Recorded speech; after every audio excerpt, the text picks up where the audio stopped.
Chandigarh metro project फिर अटका, लागत और फायदे में गड़बड़ी से रोकी योजना। चंडीगढ़ मेट्रो प्रोजेक्ट जो शहर की परिवहन व्यवस्था में सुधार लाने के लिए प्रस्तावित था, एक बार फिर से अटक गया है। करीब 25,000 करोड़ रुपए के इस एलिवेटेड मेट्रो प्रोजेक्ट पर फिलहाल रोक लगा दी गई है। विशेषज्ञों और प्रशासन के बीच खर्च और फायदे की गणना में गड़बड़ियों को लेकर मतभेद सामने आए हैं। क्या है metro project? Chandigarh metro project को सार्वजनिक परिवहन के क्षेत्र में एक महत्वपूर्ण कदम के रूप में देखा जा रहा था। इस योजना के तहत चंडीगढ़ और उसके आसपास के क्षेत्रों को जोड़ने के लिए एक एलिवेटेड मेट्रो नेटवर्क बनाने की योजना थी। इसका उद्देश्य था यातायात जाम को कम करना और पर्यावरण के अनुकूल परिवहन प्रणाली को बढ़ावा देना। लागत और फायदे का विवाद। परियोजना को लेकर मुख्य विवाद इसकी लागत और इसके लाभों को लेकर है। प्रस्तावित लागत 25,000 करोड़ रुपए बताई गई है, लेकिन विशेषज्ञों का कहना है कि यह राशि जरूरत से अधिक है। साथ ही परियोजना से होने वाले संभावित फायदे भी उम्मीद से कम बताए जा रहे हैं। अध्ययन में खामियां। मेट्रो प्रोजेक्ट के लिए किए गए विस्तृत परियोजना रिपोर्ट DPR के अध्ययन में कई खामियां पाई गई हैं। इसमें यात्री संख्या का अनुमान और वित्तीय लाभ का गणित वास्तविकता से मेल नहीं खाता। इससे ये सवाल उठता है कि क्या इस परियोजना का आर्थिक आधार मजबूत है। प्रभावित जनता और योजनाएं। चंडीगढ़, मोहाली और पंचकुला जैसे क्षेत्रों में यातायात की बढ़ती समस्या के कारण लोग इस परियोजना से काफी उम्मीदें लगाए बैठे थे, लेकिन फिलहाल परियोजना के रुकने से उनके लिए वैकल्पिक परिवहन व्यवस्था की योजना पर काम तेज करने की जरूरत है। विकल्प पर विचार। एलिवेटेड मेट्रो की जगह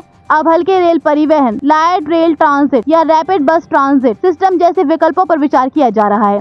ये विकल्प लागत में कम और कार्यान्वयन में आसान बताए जा रहे हैं। प्रशासनिक प्रतिक्रिया। शहरी विकास मंत्रालय और स्थानीय प्रशासन ने कहा है कि प्रोजेक्ट पर अंतिम फैसला तभी लिया जाएगा जब इसकी लागत और लाभ का सही आकलन हो जाएगा। प्रशासन ने ये भी सुनिश्चित किया है कि जनता के हितों को प्राथमिकता दी जाएगी। विशेषज्ञों की राय। शहरी विकास विशेषज्ञों का कहना है कि मेट्रो प्रोजेक्ट जैसे बड़े इंफ्रास्ट्रक्चर प्रोजेक्ट के लिए स्पष्ट और व्यावहारिक योजनाएं बनाना जरूरी है। यदि खर्च और फायदे में संतुलन नहीं है तो इससे जनता का पैसा और समय दोनों बर्बाद हो सकता है। भविष्य की संभावनाएं। हालांकि मेट्रो प्रोजेक्ट के रुकने से शहर यातायात सुधार के प्रयासों को झटका लगा है, लेकिन विकल्पों पर काम किया जा रहा है। प्रशासन ने कहा है कि योजना में सुधार के बाद इसे फिर से लागू करने पर विचार किया जाएगा। चंडीगढ़ मेट्रो प्रोजेक्ट का रुकना शहर के लिए एक बड़ा झटका है, लेकिन ये भी जरूरी है कि ऐसी परियोजनाएं आर्थिक और व्यावहारिक दृष्टि से टिकाऊ हों। अब ये देखना होगा कि प्रशासन इस चुनौती का सामना कैसे करता है और शहर के लिए बेहतर परिवहन विकल्प लेकर आता है।